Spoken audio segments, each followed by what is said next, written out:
Welcome to recipes in my way. இன்றைக்கி நம்ம அருமையான சுவையில் பீட்ரூட் சப்பாத்தி தான் செய்ய போகிறோம். நிறைய பேருக்கு பீட்ரூட்னாலே பிடிக்காது. ஆனால் பீட்ரூட் சேர்க்கிறது உடம்புக்கு ரொம்பவே ஆரோக்கியமானது. பீட்ரூட் வாசனையே தெரியாத அளவுக்கு இந்த சப்பாத்தியை எப்படி செய்கிறது, இதுக்கு தேவையான பொருட்கள் என்ன பார்க்கலாம் வாங்க.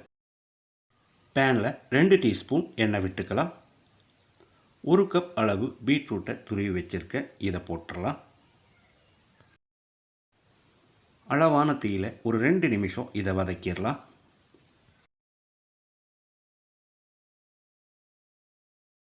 ரெண்டு நிமிஷம் வதக்கிட்டோம். இப்போ ஸ்டவ் ஆஃப் பண்ணிவிட்டு இதில் 1/2 டீஸ்பூன் மிளகாய்த்தூள், 1/2 டீஸ்பூன் கரம் மசாலா, கொஞ்சமாக பொடியாக நறுக்கின மல்லி இலையை சேர்த்து பேன் சூட்லேயே மறுபடியும் ஒரு 30 செகண்ட் பிரட்டி விட்டுறலாம்.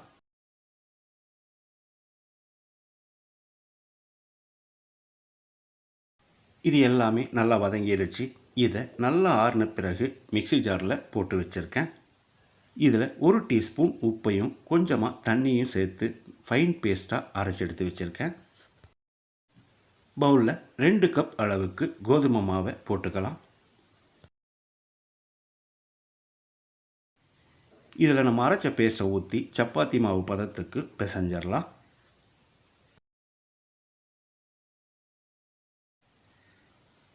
மிக்ஸி ஜார் அலசி தேவையான அளவுக்கு தண்ணி சேர்த்துக்கலாம். மாவு பிசைஞ்சிட்டோம். இதில் கொஞ்சமாக எண்ணெய் தடவி ஒரு 20 நிமிஷம் மூடி வச்சிடலாம்.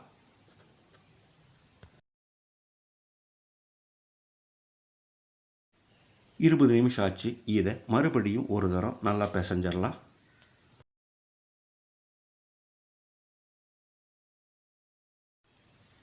மறுபடியும் ஒரு தரம் பிசைஞ்ச பிறகு சின்ன சின்ன உருண்டைகளாக உருட்டி அது மேலேயும் கொஞ்சம் எண்ணெய் தடவி வச்சிடலாம். நம்ம எடுத்துருக்கிற அளவுகளுக்கு 9 சப்பாத்தி வரும். இப்போ இதை தேய்ச்சிடலாம். சப்பாத்திகளில் கொஞ்சமாக மாவு தூவிக்கலாம்.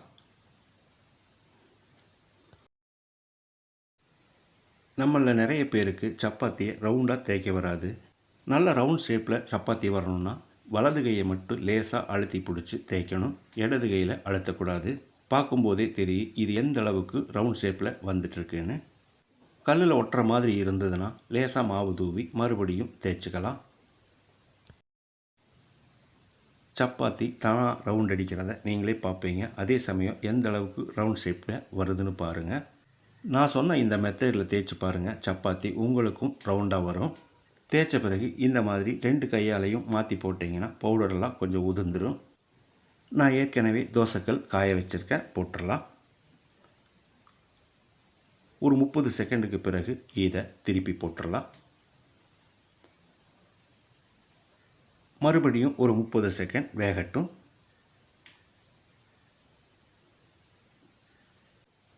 இப்போ இதில் தேவையான அளவுக்கு எண்ணெயோ அல்லது நெய்யோ தடவி விட்டுக்கலாம்.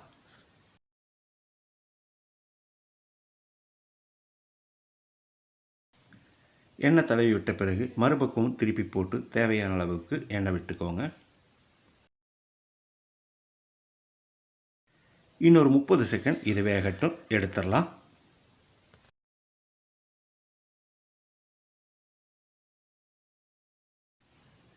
அருமையான சுவையில் மிருதுவான பீட்ரூட் சப்பாத்தி ரெடி ஆயிருச்சு.